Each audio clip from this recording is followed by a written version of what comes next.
السلام عليكم ورحمة الله. ازيكم عاملين ايه؟ يا رب تكونوا بخير.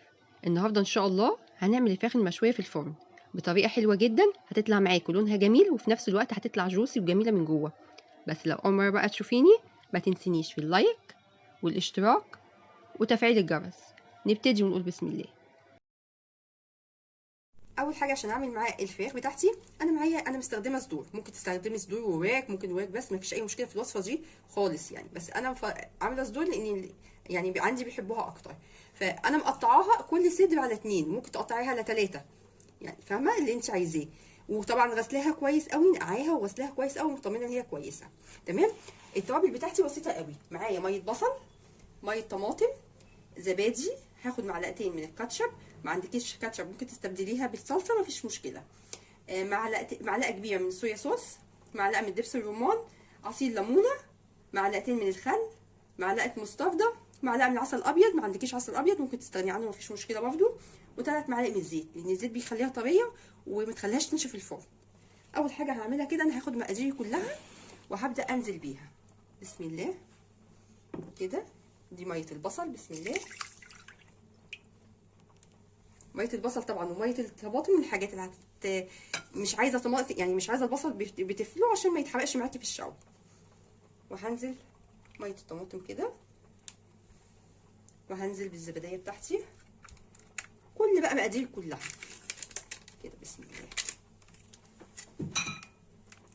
كده. الزبادي برضو بيديها طراوه حلوه قوي لاي مشويات هتشويها، فراخ، لحمه، اي حاجه تديها طراوه حلوه قوي كده. تمام. وهاخد معلقه صويا صوص، معلقه كده، معلقه كبيره برضو بتديها لون وطعم وبيبقى فظيع. انا بحب الصويا صوص قوي في المشويات بتاعتي. ما عندكيش اي حاجه مش موجوده مش مشكله يعني. هحط معلقه تاني لان انا الكميه بتاعتي كبيره. انا معايا تقريبا فرخه ونص، فترجع حسب الكميه برضو اللي هتعمليها.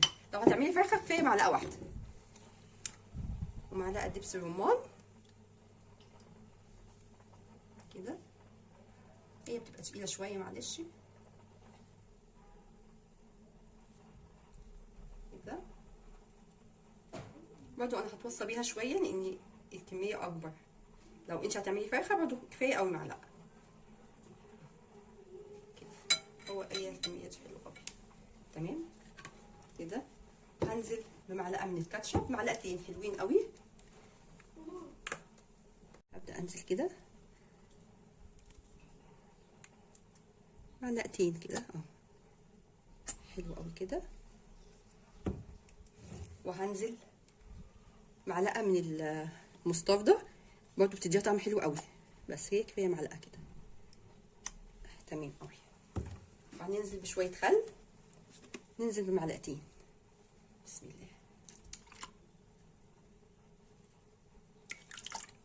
تمام. وهننزل 3 معالق من الزيت. طبعا خلي بالك من نوعيه الزيت عشان ما ياثرش او يبقى نوع وحش ويأثر لك على الفراخ بتاعتك. هنحطه كده تقريبا يعني، او معلقه 2 3 بس كده. ننزل بمعلقه من العسل، بسم الله كده، معلقه من العسل. وهننزل بقى بكل توابلنا. انا معايا توابل فراخ، عندك موجوده اي توابل بتحبيها هتحطيها. انا معايا دي توابل شيش طاووق، بحبها قوي في المشويات بتبقى حلوه، فانا هحط منها. عندي توابل اللحمه ماشي بتبقى جميله، 7 بهارات حطي، اي حاجه بتفضليها حطيها هتبقى جميله. بس زي ما قلت لك انا حاطه دي توابل الشيش طاووق، بتبقى طعمها حلو قوي في الوصفه دي. وهبدا اعصر نص ليمونه كده.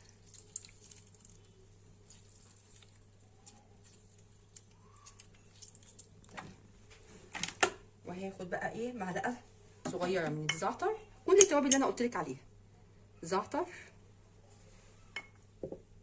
بابريكا، من كل حاجه معلقه صغيره.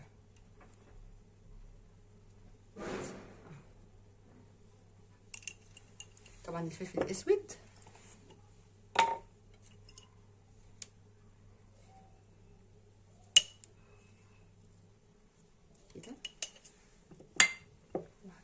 هحط واحده كده من الورق الرولي، اقطعها واحطها.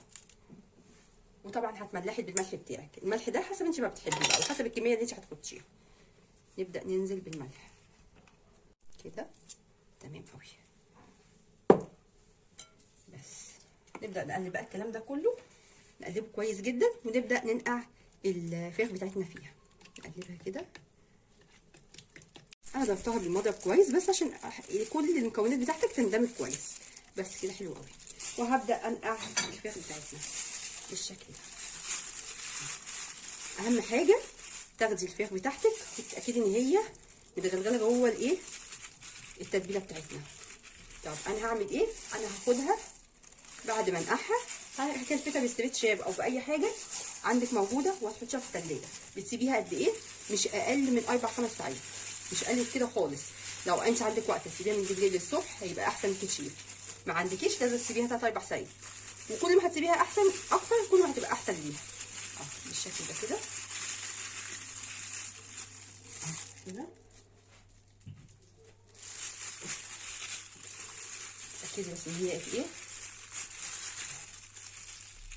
بالشكل ده، جوه اللحم كده نسقيها بيها بالشكل ده. بس هعمل ايه تاني؟ انا بقى هكلفتها كده بالستريتش شاب اللي عندي، وهحطها في التلاجة. انا عن نفسي بحب اسيبها يوم كامل، يعني انا من بالليل دلوقتي هشيلها لحد بكره، ما بعملهاش في نفس اليوم خالص، لان كل ما هتسيبيها كل ما هتشرب التتبيله بتاعتك كل ما تبقى طعمها احلى. هشيلها في التلاجة، واول ان شاء الله ما نطلعها الصبح نعملها مع بعض ونسويها. هنشيلها ونشوف بعد كده هنعمل ايه. خلاص كده انا سبت الفراخ مده حلوه قوي، يعني انا سبتها من بالليل لحد الصبح. هبدا بقى ايه، اشيل الستريتش راب بتاعي كده وابدا ارصصها في الشبكه. طب طريقه التسويه هتسويها ازاي؟ عايزه تحطيها في صينيه وتحطيها في الفرن، تمام. عايزه تعمليها زي ما انا هعمل. انا دي صينيه كلفتها بورق بس الومنيوم عشان يعني ما تتحرقش مني، ومعايا دي الشبكه، يعني بتبقى طعمها احلى وشكلها الطف كتير. طب ما عندكيش شبكه، ممكن الشبكه بتاعت الفرن تحطيها برده تستعمليها، هتديكي نفس النتيجه برده، هتبقى جميله ان شاء الله. تمام. هعمل ايه بقى؟ انا هبدا اخد كده الفراخ بتاعتي وابدا ارصصها. قبل ما ارصصها طبعا هدهن كده الشبكه بتاعتي بشويه من الزيت عشان بس ما تلزقش. الفراخ بتاعتي ما تلزقش وهي بتستوي، وتبقى سهله كده. ادهنها بس كويس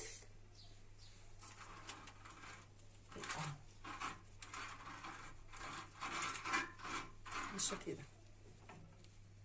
وهبدا ارصص الشيش بتاعي كده. وانا برصصه برضو هتاخدي الجلد بتاعها ونحاول نفردها على الفرخه بتاعتك علشان ما تنشفش. دي برضو حاجه من الحاجات اللي بتخليهاش تنشف.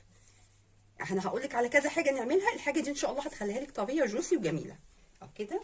ونبدا نرصص القطع بتاعتي كلها كده، وفدي كل ده بالشكل ده.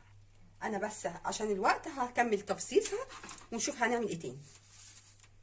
خلاص كده انا رصصت كل قطع الفراخ بتاعتي او قطع الشيش بتاعتي بالشكل ده. هاخد برضو جزء من التتبيله بتاعتها وهبدا احطها عليها، واصلا اللي هينزل ده لو نزل تحت انا محتاجاه بالشكل ده كده. انا مش هحط ياما، انا هحط كده ايه، معلقتين كبار، والباقي ده وهي بتستوي برضو لو عايزت هحط لها، يعني التتبيله دي يعني هي اللي هتديها الطعم الحلو، ما تقلقوش منه. بس كده. طب انا هعمل ايه تاني؟ ابدا الاول قبل ما اعمل اي حاجه تانية اقفلها كده بسم الله بالشكل ده كده. وهجيب كوبايه من الميه هحطها في الصينيه تحت. الكوبايه الميه طب ليه؟ لان البخار بتاعها هيخليها طريه. كوبايه ميه، ولو عايزه هزودها، ما عايزتش خلاص، ده حسب ما هشوفها معايا في الفرن. الميه دي البخار بتاعها هيطلع، هيساعد على سواها، وفي نفس الوقت هيخليها طريه مش هتبقى ناشفه. وفي السوا بقى انت هتاخديها تقلبيها شمالها تقلبيها يمينها لحد ما تاخد اللون الحلو. هحطها في الفرن. هاخدها بقى دلوقتي نحطها في الفرن لحد ما تستوي معانا ونطلعها ونشوف هنعمل ايه تاني. خلاص انا طلعت الفراخ بتاعتي من الفرن وحطيتها في الطبق بالطريقه دي. بصوا شكلها جميل ازاي، واخده اللون الاحمر الجميل وفي نفس الوقت طريه وحلوه. وطبعا مش عايزه اقول لكم قد ايه هي ريحتها كانت ماليه الشقه. جربوا الطريقه بتاعتي وان شاء الله هتعجبكم وهتنفع جدا لو عملتي اي عزومه، هتشرفك ان شاء الله لو عملتيها. بكده خلاص انا خلصت الفيديو بتاعي بتاع النهارده، يا رب يعجبكم.